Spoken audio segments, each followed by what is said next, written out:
Lietuvos didžiosios kunigaikštystės pilys.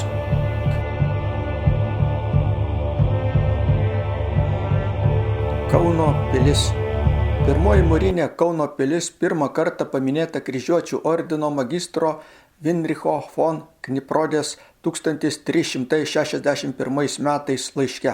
362 metais pavasarį, kai pagrindinės Lietuvos karinės pajėgos buvo prie Mėlynųjų vandenų kovoti su Aukso orda, Kauno pilį apgulė didelė ir gerai pasirengusi kryžiuočių kariuomenė. Po 3 savaičių apsiausties kryžiuočiai pilį sugriovė.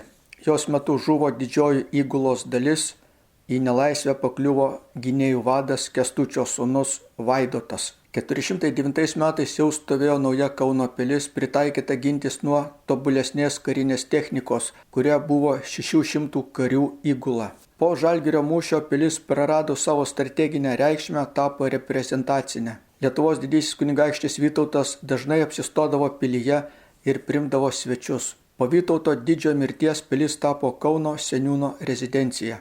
Kauno pilies bokšte buvo įrengtas kalėjimas. Kunigaikštis Mykolas Glinskis 508 metais sukėlęs maištą, be kitų karinių veiksmų yra nesėkmingai mėginęs paimti Kauno pilį ir išvaduoti ten laikomą Achmatą. 549 metais LDK valdovas Žygimantas Augustas Kauno pilį su visu miestu ir apylinkėmis užrašė Barborai Radvilaitei.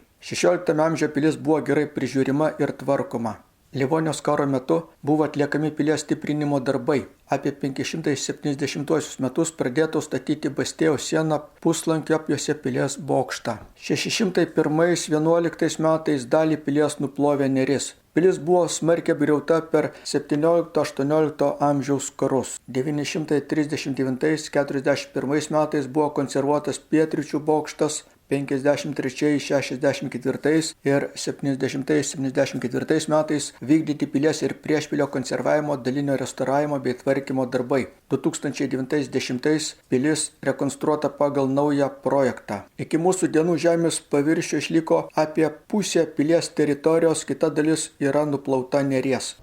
Tu viena mano laimės ir džiaugsmo sapnuos.